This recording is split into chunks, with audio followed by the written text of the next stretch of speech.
Baik, selamat siang Insight Tapanuli. Hari ini saya bersama dengan Pias, pimpinan aksi dari Permata, Bang, yang namanya. Ya, Permata Pergerakan Masyarakat Tapanuli Utara. Pergerakan Masyarakat Tapanuli Utara yang akan melaksanakan aksi di gedung DPR dan kantor bupati titiknya. Ya, Iya. Hari ini kami ada di titik kumpul. Kira-kira ini, Bang, apa isu sentral yang akan dibawakan, Bang?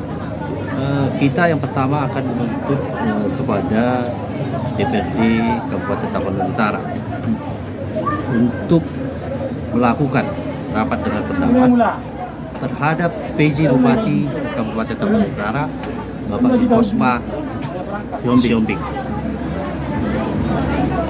Apabila tidak bisa dilakukan RDP, maka selanjutnya kita minta untuk dilakukan evaluasi terhadap PJ Bupati Kabupaten Tapanuli Utara.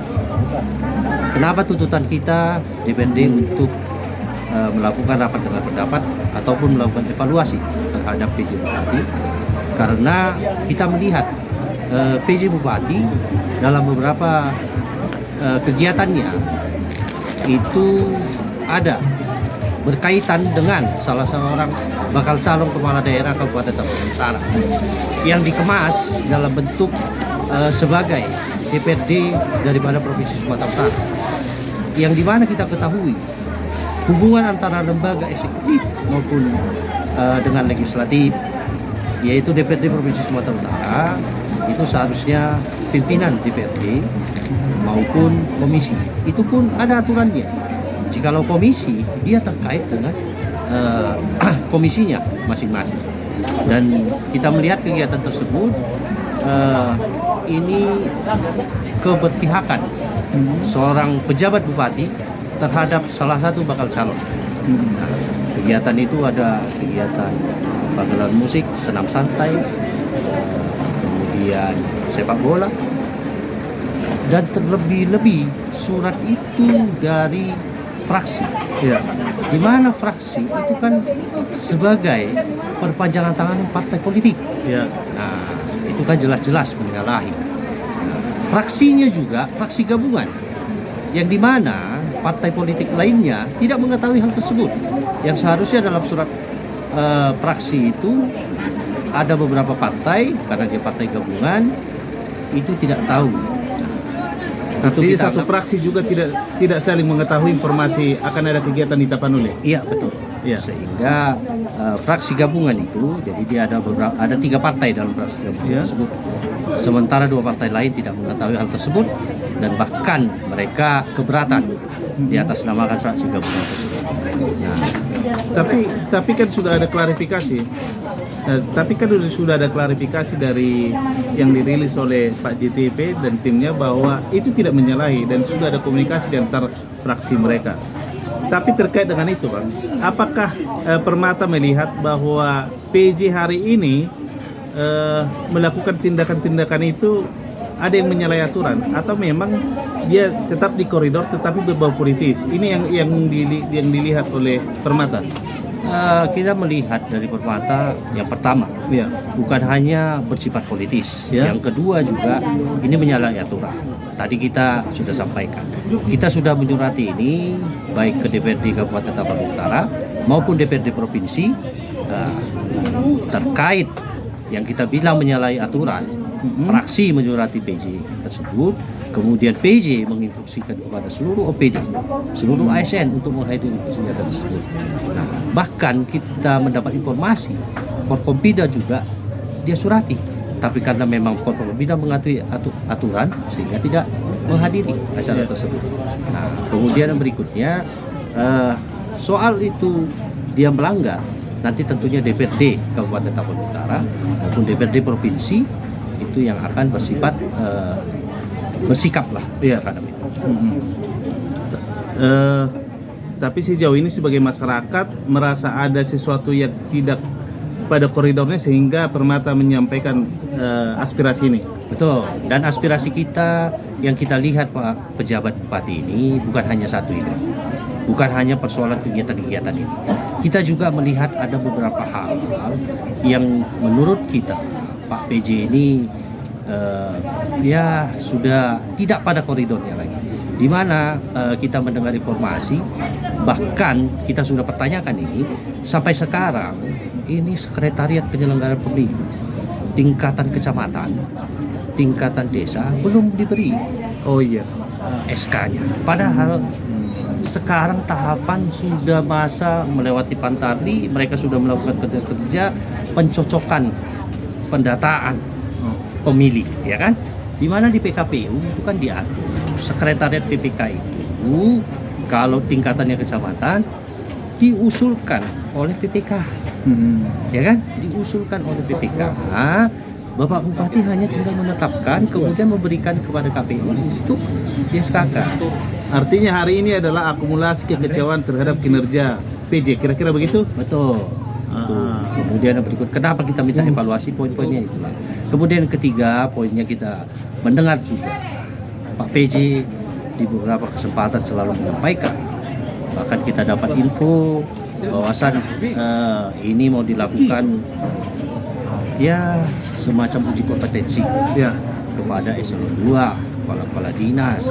Padahal kita ketahui kepemimpinan bupati sebelumnya itu sudah melakukan uji kompetensi kepala-kepala dinas. Jadi kenapa harus dilakukan uji kompetensi lagi? Dan apa tujuannya? Anggarannya dari mana? Ini kan pemborosan anggaran. Daripada anggarannya dipakai untuk uji kompetensi, lebih baik diarahkan untuk pembangunan di kabupaten. Jadi ini Bang, estimasi massa yang hadir pada saat ini dari masa Permata ini kira-kira berapa ini Bang? Kita dari seluruh elemen, ini kan sebuah aliansi, elemen dari pemuda, mahasiswa, dan masyarakat. Dan ini yang kita perkirakan yang hadir itu 1.500. 1.500 dari semua kecamatan? Dari semua kecamatan yang ada di Tapanuli Utara. Baru ini Bang, yang ada informasi yang mengatakan bahwa aksi ini adalah aksi titipan orang-orang tertentu. Bagaimana pimpinan aksi mengklarifikasinya Bang?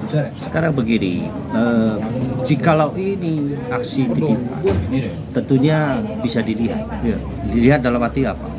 Tidak mungkin masyarakat kalau tidak gerah bisa ikut dalam aksi ini dan hadir gitu kan, bersama-sama. Kan? Kalau hanya sebuah titipan, mungkin aksi ini hanya segelintir orang, gitu kan, hanya 50-100 orang. Tapi kita bisa lihat, ya tidak mungkin lah kalau ini sebuah titipan, kemudian bisa bersama-sama. Tapi karena sebuah keresahan bersama, tidak mau kita Tapanuli Utara ini, karena ada seorang pejabat bupati yang ditugaskan negara dan pemerintah berpihak, kemudian lebih melihat sebuah kepentingan ya, kelompok tertentu sehingga menyampaikan yang harusnya bisa menjadi program-program untuk kabupaten Tapanuli. Itulah yang menjadi harapan sekaligus ya. Ya. Ya, tapi kita berharap bahwa aksi ini berjalan damai Ya. dan kita berkomitmen bahwa kekondusifan Tapanuli Utara adalah hal yang terutama dalam posisi menyampaikan aspirasi, itu hal yang wajar dan semoga tidak ada gangguan-gangguan dalam rangka menyampaikan aspirasi ini. Kira-kira Bung ada yang mau sampaikan Bung? Ya.